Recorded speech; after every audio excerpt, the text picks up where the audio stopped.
Hello, welcome back to Erica's Little Welsh Garden. Jobs for February. Now, I don't know about you, but I could definitely write a book on all of the gardening tasks that I need to achieve this year and the ones that I haven't managed to get around to doing yet. So in today's video, I thought this would be the perfect opportunity to show you some of the jobs that I'm going to be getting up to in February, and hopefully it will inspire you to get ahead of the game. It's not going to be long now until March hits, and we're going to be in spring. We're going to be busy sowing, growing, planting out, running around like headless chickens, watering things and stuff like that. And there are quite a lot of tasks that we should be getting on with now that are going to help us set up for that busy growing season and to also get us ahead of the game. The first task that we're going to talk about today is actually based up here in the polytunnel. And for me, this is the most important and crucial task that I have to complete in February.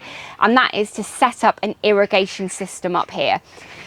I built this polytunnel back in about April last year, and one of the biggest issues and problems that I had up here was lack of irrigation. So I knew over the winter I needed to get something set up in here, and I decided to go with a really easy to install and budget friendly irrigation system, and that is soaker hoses. If you look online, there are loads of different soaker hose setups that you can get and different gauges. I decided to go for a complete kit which came with 50 meters of soaker hose. This is the same gauge as my hose pipe, which means it will connect on really easily. But it also came with the spurs, so I can have a 12-meter length doubled back on itself on each of my 3 beds. And then it should allow enough left over that I can also get one set up in my greenhouse down in the garden. As I mentioned, this system is so easy to install because you can just connect it straight onto your hose pipe and run it off your mains water. But that is only my plan for a really short time. I'm hoping that later on in the season, and definitely for next year, I can get some big water tanks up here which can be connected to a hose pipe too. It's a little bit higher up there, so I'm hoping that I can connect the soaker hoses onto that, and then I can gravity feed the soaker hoses from the water that I've saved here, which will mean that this polytunnel is 100% self-sufficient in its own water. That is the biggest task that I need to complete, but I've got loads more that I need to get on with in February. So let's go and get on with them.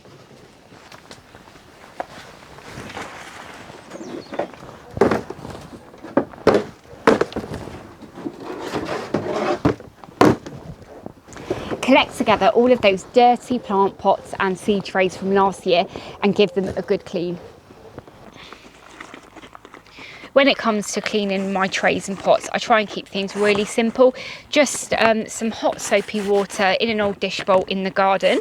I've seen quite a few people doing this in their dishwasher or in the kitchen sink, but every time I do it in the kitchen sink, I always manage to block it up. So I've learned that it's much quicker and easier just to get it done outside. There's probably quite a few gardeners that would use disinfectant when cleaning their pots and trays, but how I see it is if I am going to be killing any of those overwintering pests or diseases from my trays, I'm probably also killing off the beneficial insects as well. So using hot soapy water is absolutely fine for me.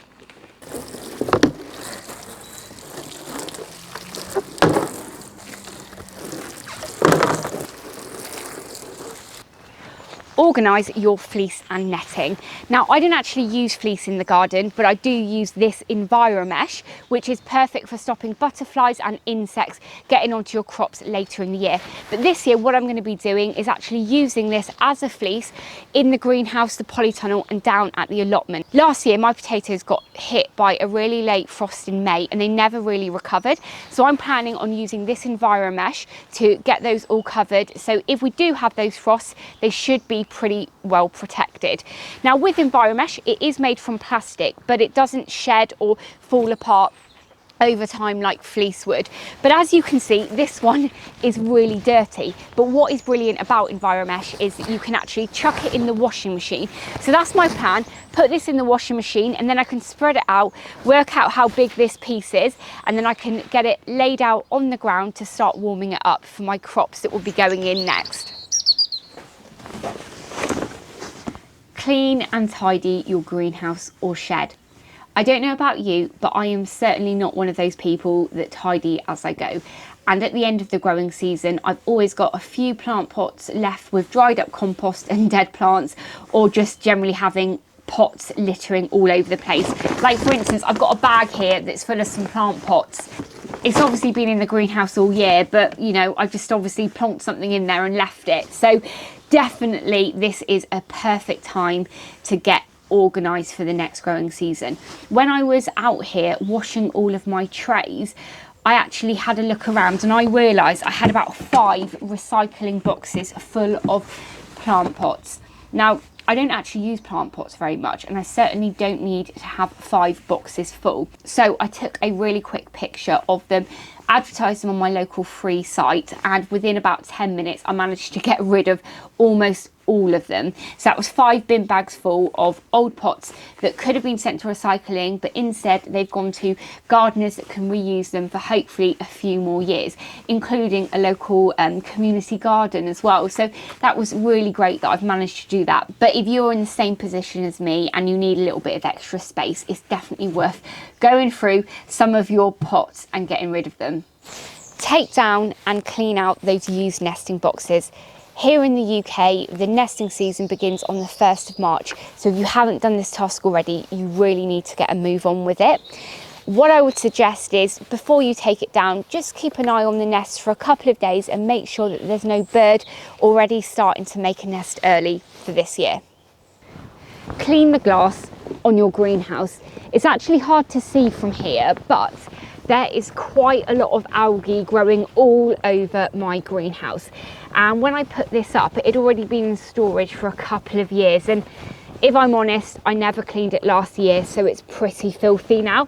I don't think you can see on the camera there how much algae is growing on here, but it's quite a lot. It's just started raining now, so this is the perfect time to get it cleaned because I don't have to worry too much about washing off all of the soap suds. I'm just using a little bit of washing up liquid, the same as what I did with the trays the other day. And again, I know there's plenty of people that use lots of chemicals on their glass and inside the greenhouse, but I'm not really too worried about that, to be honest. The main thing for me is just to improve the amount of light that can get inside the greenhouse.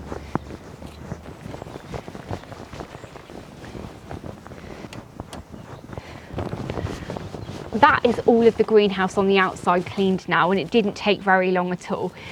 But actually, most of the algae is growing on the inside, and that is definitely a task that's going to take me a little bit longer.